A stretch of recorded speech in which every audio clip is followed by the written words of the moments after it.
Baik, bismillahirrahmanirrahim. Assalamualaikum warahmatullahi wabarakatuh. Dan halo, berjumpa kembali dengan saya Anggi Azizah.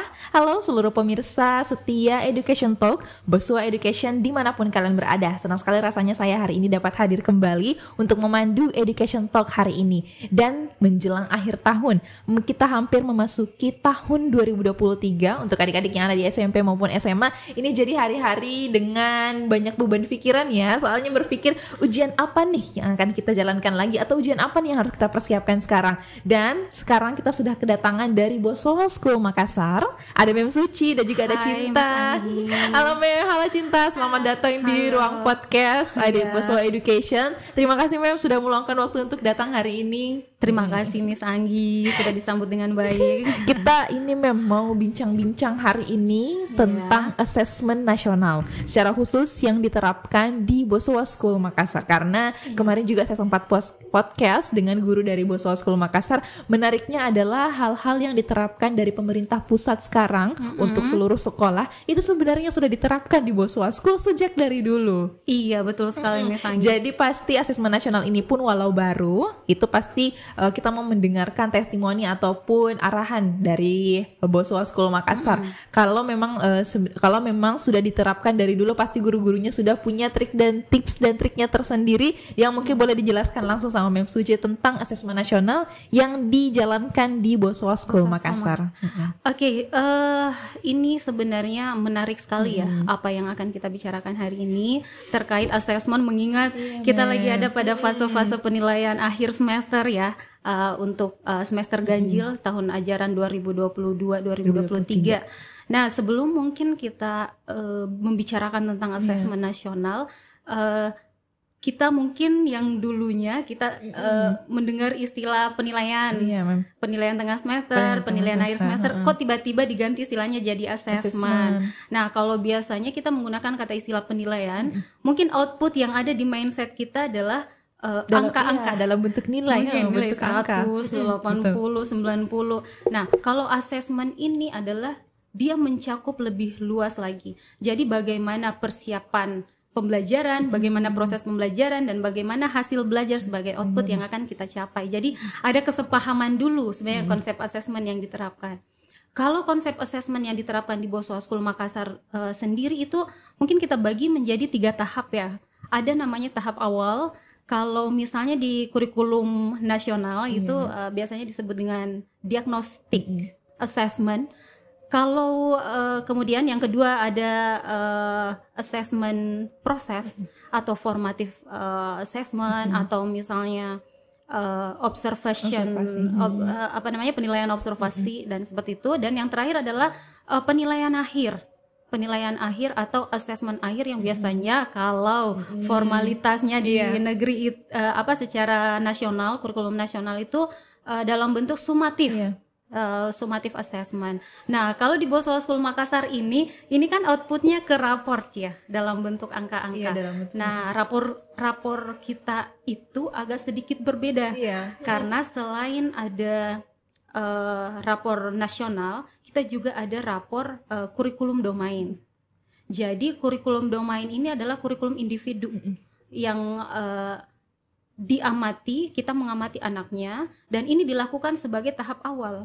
Miss Anggi. Jadi kalau biasanya assessment itu sebelum-sebelumnya, yang menjadi titik tolak dan yang lebih beratnya itu di akhir. Di akhirnya. Kayak ujian nasional kan? Ujian nasional, ujian sekolah dan sebagainya. Betul. Nah, kalau di Boswa School Makassar, dan saya rasa ini sama dengan kurikulum Merdeka yang diterapkan saat ini, malah yang menjadi tolak yang paling berat ini malah adalah di awal. Di awalnya sebenarnya, yang kalau misalnya sebenarnya istilahnya diagnostic assessment ya, bagaimana melihat kemampuan peserta didik ini dari awal sebelum dia mendapatkan proses pembelajaran. Nah di sini kalau di Boswa School Makassar itu ada, kita bedakan dulu fasenya. Ada kelas 7 dan ada kelas 89. Kelas 7 ini Miss Anggi, itu berbeda karena kita tidak mendapatkan evaluasi dari hasil proses pembelajaran yang sama.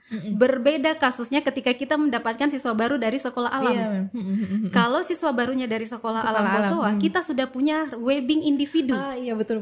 Karena sekolah alam juga menerapkan. Jadi domain yang diterapkan yang 6 itu ya jadi kognisi, afeksi, psikomotorik, kemudian language, sosial dan estetik itu sama metodenya. Jadi wali kelas dari SAB memberikan ke kita itu kita sudah punya datanya. Sudah ada. Tapi yang belum PR besarnya adalah bagaimana mengetahui tahapan perkembangan anak yang dari luar selain dari sekolah alam Bosowa. Nah, tipsnya adalah di Bosowa School Makassar ada namanya foundation program. Jadi foundation program ini Miss Anggi untuk kelas 7. Jadi setelah proses penerimaan siswa baru dia tidak langsung diberikan pembelajaran seperti biasanya. Iya, tidak langsung masuk belajar di kelas-kelas 7 ya memang. Dia ada foundation program dulu.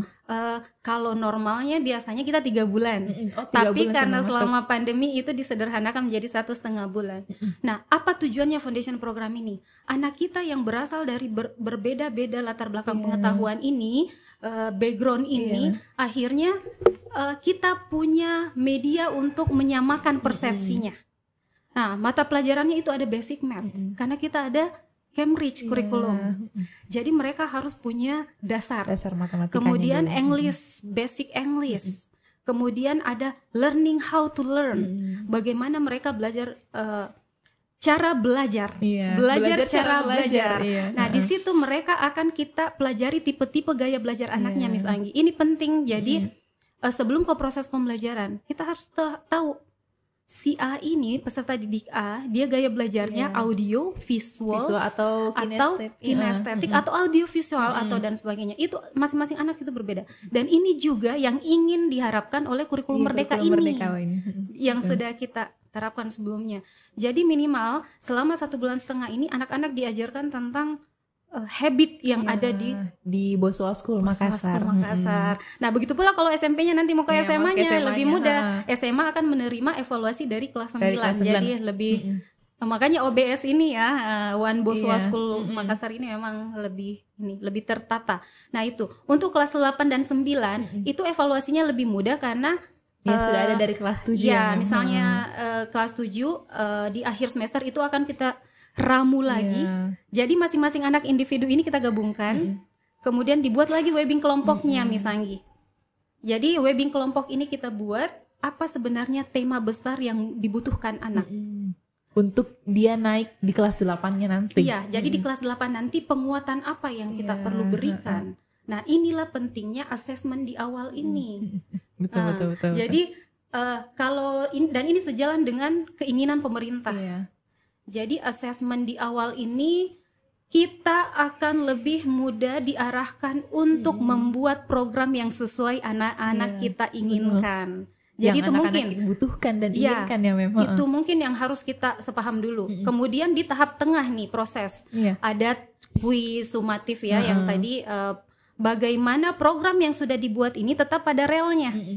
Apakah sudah jalan? Iya, apakah yang direncanakan di awal setelah asesmen tadi itu sudah berjalan? Misalnya ada anak yang mungkin secara domain kognisinya bagus, tapi afeksinya mungkin ada bermasalah atau sikapnya, atau fisiknya mungkin ada yang bermasalah, atau ini anak bahasanya dia memahami tapi tidak tahu bagaimana mengekspresikan, treatmentnya apa yang diberikan. Nah, itu di bagian proses itu. Nah, itu. Jadi mulai ini ya, dan yang kemudian yang terakhir di asesmen akhir. Asesmen akhir ini, nah di sini sudah menjadi hasil kita di awal. Apakah program yang ingin kita dapat itu anak ini mengalami perkembangan atau tidak, untuk di asesmen lagi untuk menjadi asesmen awal lagi di grade selanjutnya. Jadi seperti itu. Nah, untuk kembali ke asesmen nasional yang AKM, kemudian karakter dan sebagainya. Nah, ini sudah bisa dipecahkan di domain. Misalnya AKM, asesmen kompetensi minimal. Anak ini kan diberikan berbagai macam soal, keterampilan literasi dan numerasi. Nah, itu sudah ada di dalam turunan domain. Kalau AKM kita bisa dilihat dari domain kognisinya, kemudian language-nya masuk. Kemudian di survei karakter. Karakternya memang. Afeksi masuk di situ. Jadi domain afeksi sudah masuk di situ. Kemudian yang terakhir survei lingkungan. Nah, di sini yang masuk di sini adalah socialization, social skills. Kemudian bisa juga di kognisi, karena di kognisi itu salah satu ada subdomainnya trust. Rasa percaya. Anak ini, ada anak yang datang ke sekolah dengan nyaman dan ceria di pagi hari. Ada anak mungkin yang terlambat. Itu adalah di proses ini tadi. Assessment ini di assessment. Jadi assessment itu keluarannya ada dua. Ada yang berbentuk angka, ada yang berbentuk deskripsi. Dan ini kita akan laporkan dan sinergitaskan ke orang tua. Apakah hanya muncul di sekolah atau muncul juga di rumah? Ketika muncul di sekolah tapi tidak muncul di rumah. Nah, itu akan kita bicarakan bagaimana untuk memberikan solusi yang tepat terhadap anak. Jadi kalau sejauh ini sih ya memang menarik sekali, tidak terlalu ada kesulitan karena sudah berjalan sebenarnya di saat mungkin sekolah-sekolah lain masih mempelajari, mengikuti pelatihan untuk ini ataupun bahkan masih mencari celah di mana caranya untuk menerapkan ini di sekolah mereka. Boswa School Makassar tinggal ceritanya tinggal menyesuaikan sedikit ya Mem, karena sebagian besar itu sudah dilaksanakan memang di Boswa School Makassar. Jadi kalau biasanya mungkin pemerintah ini dia tipenya deduktif kalau kita sebenarnya induktif sudah ada data yang kita punya, kita mencari data dulu nih. Apalagi siswa baru, makanya siswa baru diinterview dulu.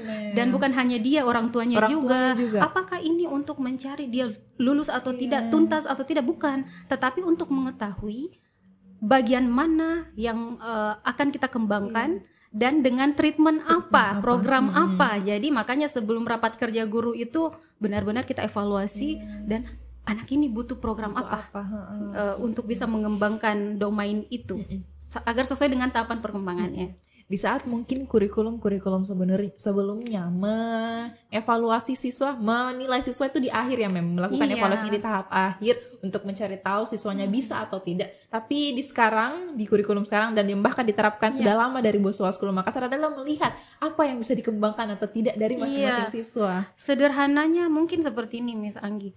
Anak-anak yang belum bisa tambah-tambah dan kurang-kurang tapi tidak tahu kali-kali. Nah tiba-tiba kan di SMP kelas 7 mereka sudah harus. Nah tiba-tiba mereka melompatlah ke misalnya akar kuadrat dan sebagainya. Padahal konsep dasarnya belum bisa. Betul. Nah itu kan apa yang akan terjadi? Terjadi gap di situ. Akhirnya anaknya akan bingung. Kalau anaknya bingung, tidak mendapatkan treatment yang baik, itu berdampak kepada tingkah lakunya. Nah, karena anak akan lebih tantrum, mungkin malas-malasan. Mengapa sih dia malas? Oh, ternyata dia tidak bisa menyelesaikan permasalahannya sendiri. Jadi mungkin seperti itu. Penting. Itu ya Mem, kalau soal asesmen sekolah dan asesmen nasional yang diterapkan di Boswa School Makassar. Dengar-dengar Mem, dan juga ini Cinta nih, ada katanya proyek yang dilakukan di Boswa School Makassar. Nah, ini boleh Mem mungkin dijelaskan sedikit, dan nanti Cinta nih sebagai siswa yang melaksanakan proyeknya itu boleh dijelaskan nanti proyeknya apa. Dari Mem Suci dulu Mem. Kalau proyek kita di Boswa School Makassar itu kita sebenarnya saya merumuskannya empat ya. Ada namanya proyek individu, ada proyek berkelompok, ada proyek kolaborasi. Ya. Nah, proyek kolaborasi ini bisa saja berkolaborasi antar grade 7, 8 dengan 9 atau kolaborasi antar kelas atau antar mata pelajaran. Kemudian yang terakhir yang terbaru adalah proyek Pancasila. Nah, karena kurikulum Merdeka itu ingin melahirkan anak-anak dengan profil Pancasila. Lagi dan lagi alhamdulillahnya di Boswa School Makassar hampir beberapa profil pembelajar BSM itu sudah include di dalam proses pembelajar Pancasila seperti mandiri, kreatif. Itu kan sudah ada di dalam proses pembelajar BSM. Kalau dari Mem sendiri Mem, project yang pernah diberikan kepada siswa secara khusus di mata pelajaran yang Mem ajarkan?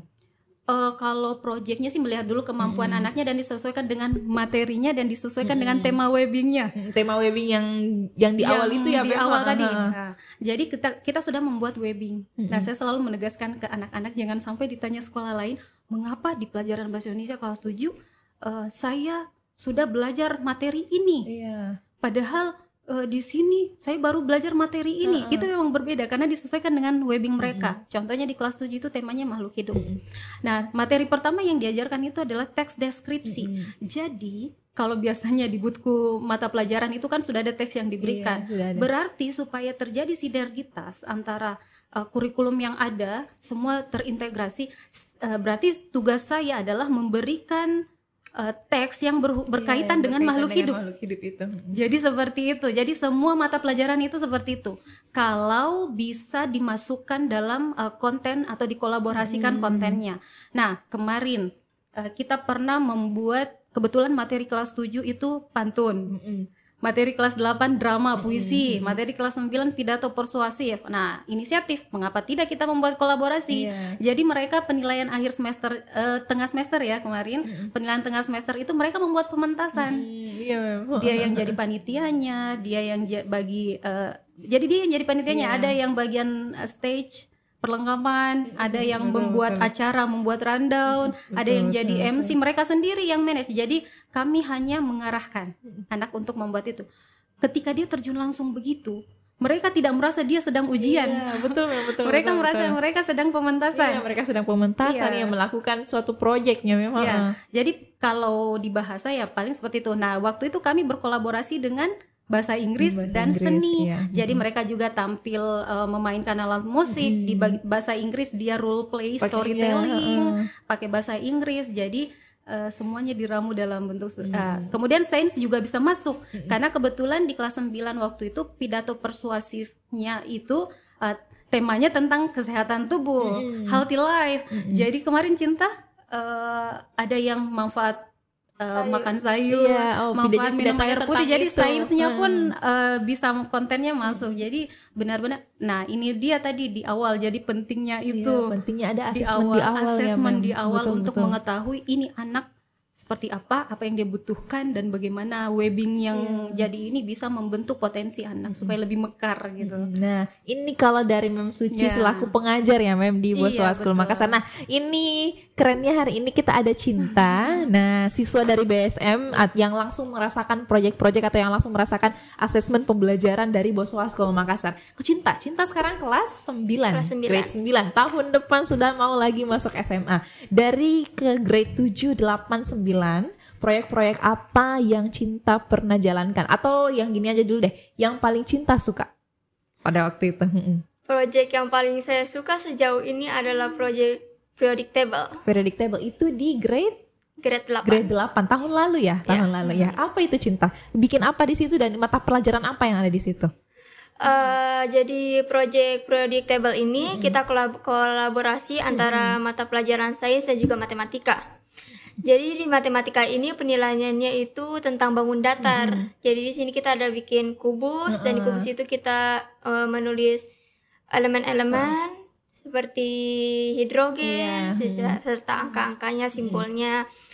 Dan di situ menurut saya sangat menarik ya karena kita membuat kubus itu beberapa dan kita juga setelah mendapatkan juga sulitnya, gampangnya. Dan kalau di mata pelajaran sains itu tentang materi periodic table itu. Kenapa jadi seru untuk Cinta? Cinta memang suka belajar sains, suka belajar sains dan suka matematika tadi itu. Jadi memang terasa menyenangkan ya untuk mengerjakan proyek. Jadi bukan hanya belajar langsung secara teori, tapi langsung prakteknya itu yang bahkan lebih seru ya kalau untuk Cinta sendiri. Teman-teman juga rasakan serunya dan lain sebagainya. Iya pasti.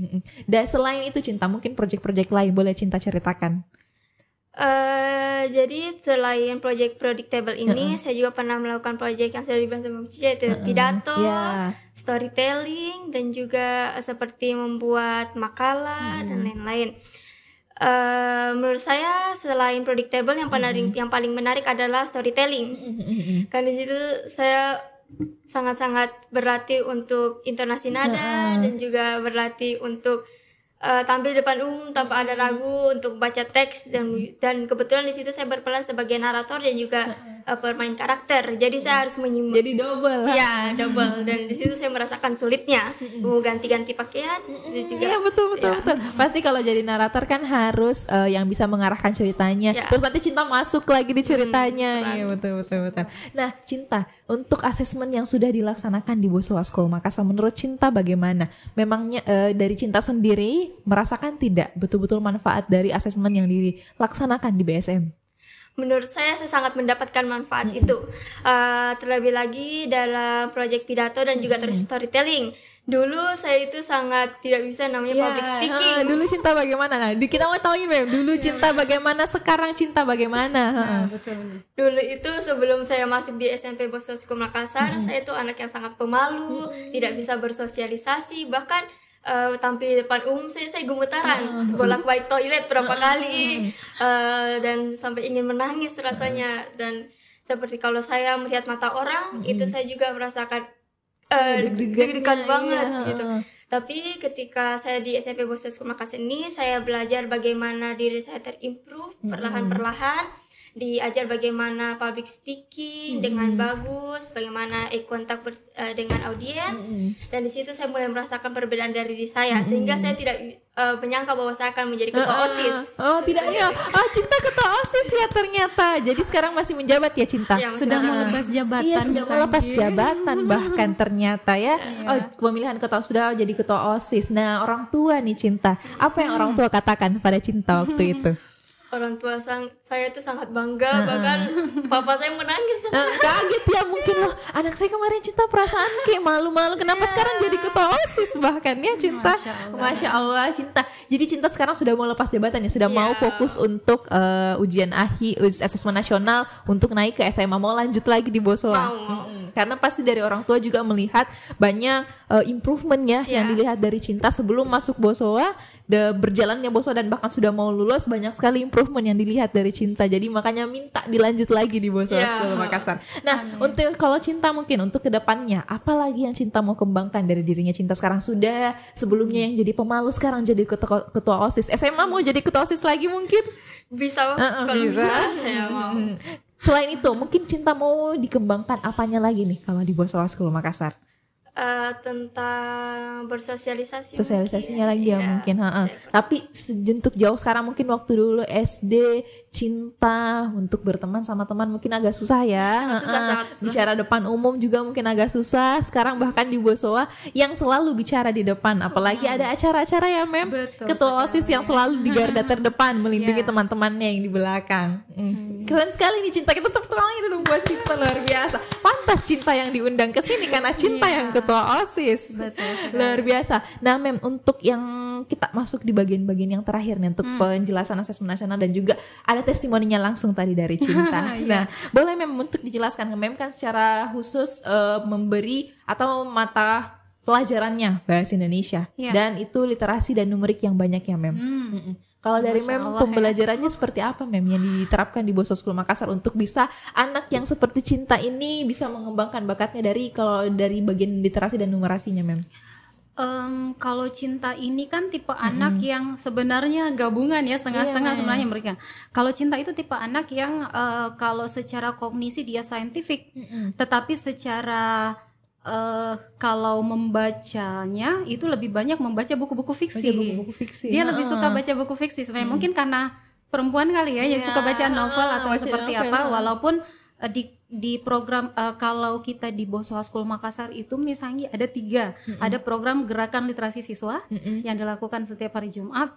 Jadi siswa akan selama seminggu itu siswa akan memilih buku apa yang akan dibaca, dan mereka akan dipilih secara acak 3-5 orang dalam setiap pertemuan untuk sharing session. Ya, untuk menceritakan ceritanya ya, bedah buku ceritanya. Iya, betul sekali, bedah buku sederhana. Dan itu yang menjadi fasilitatornya atau yang menjadi moderatornya itu siswa juga. Mereka sendiri lagi. Jadi Mem Suci hanya datang duduk mengarahkan, ada pertanyaan yang susah untuk dijawab baru masuk. Jadi mereka tuh menciptakan berperan sendiri. Nah, karena rollingnya sering berganti-gantian untuk sharing session dan menjadi moderator, jadi mereka akan terbiasa untuk berbicara. Kenapa Cinta tadi sudah berani berbicara di depan umum? Ternyata pembelajaran yang diterapkan itu memang setiap minggu membiasakan ya Mem, seperti setiap itu. minggu, setiap hari Jumat. Kemudian bukan hanya gerakan literasi siswa, jadi gerakan literasi. Oh ya, saya sambung lagi Miss Anggi, dan buku-buku yang anak baca ini itu akan ada dimasukkan di rapor sekolah di akhir semester. Jadi akan ketahuan sama orang tua buku apa saja sih yang dibaca sama anak saya semester ini. Betul. Dan sebisa mungkin kita berikan penguatan. Ada beberapa genre, jadi ada fiksi, kalau bisa non fiksi lagi ya. Atau kalau misalnya memang ada anak juga yang minat bacanya mungkin belum terbangun, oke, baik kita mulai dengan buku yang kamu suka saja dulu ya. Saya suka buku yang ada gambarnya. Nah, kita komik berikan mungkin komik. Jadi makanya di perpustakaan juga ada komiknya. Jadi kita baik, tapi mungkin ada komik yang saintifik, ada juga yang fiksi. Baik. Untuk pertama tahap awal supaya tidak kaget. Baik, untuk entertain dulu, untuk hiburan. Gimana seru? Nilai apa yang bisa dipelajari dari cerita tersebut? Nah, kemudian kita kuatkan lagi. Ada juga loh buku komik seperti Y itu yang scientific based. Nah, jadi akhirnya berkembang. Jadi semoga nanti bisa perlahan tanpa diminta atau diinstruksikan, supaya memang kita lebih banyak bertanya ya. Anak ini diusahakan dia tahu sendiri apa kebutuhannya dan dia cari. Jadi mulai dari apa yang dia sukai, akhirnya ke apa yang dia butuhkan, kemudian terbiasa hingga semoga harapannya bisa menjadi habit. Nah, itu untuk siswa. Guru juga Miss Anggi, kita juga punya gerakan literasi guru. Bukan hanya untuk siswanya. Jadi guru itu setiap weekly meeting di Jumat sore. Kalau anaknya Jumat pagi, gurunya Jumat sore. Jadi guru akan bergiliran menyampaikan buku yang dia baca dan sharing session untuk teman-teman guru yang lain, untuk penguatan informasi, entah itu terkait pembelajaran, pengembangan diri atau kepribadian dan sebagainya. Jadi nah, kemudian kita juga ada ekskul literat club. Jadi anak-anak yang memang terkait dengan literasi berbicara, sebenarnya literasinya banyak. Mau literasi budaya, yang mau mungkin tarian tradisional, musik tradisional, ayo masuk, kita kasih materinya. Yang mau, kayaknya saya suka puisi berantai, kita alhamdulillah sudah ada tim yang ini. Jadi apa yang mereka butuhkan. Baik, kayaknya pertemuan berikutnya saya mau penguatan tentang pidato. Baik, materi minggu depan kita pidato. Lomba resensi deh, saya mau ikut lomba resensi. Jadi saya mau penguatan cara membuat resensi buku. Kita berikan lagi. Jadi apa yang anak mau kembangkan dari dirinya itu diminta ke kita, jadi kita yang disediakan. Jadi seperti itu misalnya. Di saat mungkin di sekolah-sekolah lain atau kurikulum-kurikulum kemarin itu tidak membiasakan siswanya untuk membaca, kesadaran membaca itu hanya dari siswa yang memang senang membaca. Sedangkan di Boswa School Makassar itu dibiasakan ya tiap minggu. Dibiasakan dan dilaporkan secara langsung. Jadi orang tua bisa melihat. Karena akan susah kalau anak-anak kita kan sebenarnya kalau aktivitas sekadar membaca itu sebenarnya mereka selalu melakukan. Dia buka media sosial, baca status itu kan sebenarnya sudah membaca juga dan sebagainya. Tetapi yang keterampilan literasi skillnya ini yang mau kita bagaimana dia mengidentifikasi informasi, menganalisis informasi yang mereka butuhkan, dan yang paling penting ada mengevaluasi informasi. Apakah informasi yang didapatkan itu benar atau tidak. Nah, khususnya dalam pemerolehan kosakata yang kekinian saat ini, saya sering sekali menemukan anak yang menggunakan kata tapi tidak tahu artinya. Betul. Jadi kita tidak perlu kaget gimana kalau bahasa-bahasa zaman sekarang ya Cinta. Jadi kadang pargoy muncullah itu. Baik, apa ya artinya pargoy? Sudah tahu? Apa ya ini ya. Jadi dijelaskan dulu. Dengan begitu dia akan memilih apakah pantas untuk diucapkan dalam situasi tertentu atau tidak, diberikan penguatan. Jadi seperti itu sih mungkin penerapan. Nah, terakhir ya mungkin kita ada kembali ke Cinta nih. Nah, Cinta boleh dong diceritakan satu aja bukunya yang pernah Cinta baca, dan yang terakhir nih kita mau dengar kesan dan pesannya Cinta selama masih, karena belum lulus ya kelas 9-nya, selama bersekolah di Boswa School Makassar. Yang pertama dulu nih, yang paling menarik buku yang pernah Cinta baca. Saya jujur lebih tertarik ya sama fiksi. Jadi buku yang paling menarik menurut saya adalah Bumi series karya Terelie. Oh, Cinta suka baca karya Terelie yang di series itu ya? Semuanya, semuanya sudah Hampir dibaca, semua. sudah dikoleksi bahkan pasti ya? Sudah dikoleksi dan sudah dibaca semua. Luar biasa Cinta ini. Masih SMP loh Cinta ya, masih SMP. Biasanya teman-teman saya tuh sukanya baca itu SMA, pas SMA. Nah, Cinta ini SMP bahkan ya. Miss Anggi, informasi yang bikin saya kaget. Ada salah satu anak kami di kelas 8 itu bacaannya filosofi teras. Filosofi teras, saya baca filosofi teras nanti pas kuliah loh. Beli bukunya dan bacanya ini pas kuliah. Ternyata ada yang sudah dari SMP bacanya. Cara agar tidak grogi dalam berbicara. Itu Iya, mereka buku-buku pilih seperti sendiri itu. bukunya. Jadi buku-buku mereka tuh lucu-lucu ya. Cara mengenali diri sendiri. betul, Cara betul. berdamai dengan diri sendiri. Betul. Itu mereka tuh sudah mulai membaca buku-buku itu. Saya berikan sebenarnya penguatan. Yakin mau baca buku ini? Sanggup? Ini untuk levelnya sudah segini ya. Mem saya suka, saya mau ini. Jadi di screening juga bukunya misalnya. Kalau mereka merasa mampu, saya berikan dulu kesempatan misalnya 1 hari. Baik, besok kita evaluasi apakah mau ganti buku atau tidak. Betul. Tapi ternyata bertahan. Bertahan ya. Masya Nah, Allah. terakhir dari Cinta, boleh Cinta diberikan kesan dan pesannya setelah atau selama bersekolah di Bosowa School Makassar? Kesan dan pesan saya selama bersekolah hampir 3 tahun ini di 3 Bosowa tahun. School Makassar itu yang pertama jujur saya juga merasa seperti kaget dengan diri saya yang sekarang. Merasa banyak sekali perubahan yang bisa dirasakan sama diri saya sendiri. Dan juga saya merasa sangat beban hidup saya tuh rasa berkurang gitu. Luar biasa. Karena masih remaja. Masih ya. remaja. Beban hidupnya sudah ada ternyata ya. Saya juga jadi lebih kreatif, jadi orang yang lebih kreatif karena proyek-proyek yang diberikan oleh guru-guru. Saya juga sangat berterima kasih kepada guru-guru, apalagi Mem Suci yang sudah mengajarkan saya public speaking hingga saya bisa berbicara seperti ini dengan sekarang. Dan juga saya merasa sangat berterima kasih lah pokoknya sama semua guru yang sudah membantu saya untuk merubah diri menjadi yang lebih baik pokoknya. Makasih Cinta, makasih banyak Mem Ya, Suci makasih, sudah hadir Miss di Anggi. Education Talk podcastnya Bosowa Education kali ini khusus edisi Bosowa School Makassar. Terima kasih banyak sudah memberikan penjelasan dan juga inspirasi ya buat teman-teman SMP SMA di sana. Semoga kedepannya Bosowa School Makassar semakin keren dan ini baru testimoni dari 1 orang, belum semua siswa yang lain ya Mem. Nanti menyusul lagi yang lain ya misalnya. Ya, baik teman-teman, itulah tadi bincang-bincang kita hari ini. Mungkin teman-teman ada saran tema atau apa yang ingin dibahas di Education Talk berikutnya, boleh langsung dikirimkan melalui DM Instagram atau yang lain sebagainya. Dan tunggu lagi episode berikutnya dari Education Talk. Saya pamit undur diri. Billahi taufiq wal hidayah. Assalamualaikum warahmatullahi wabarakatuh.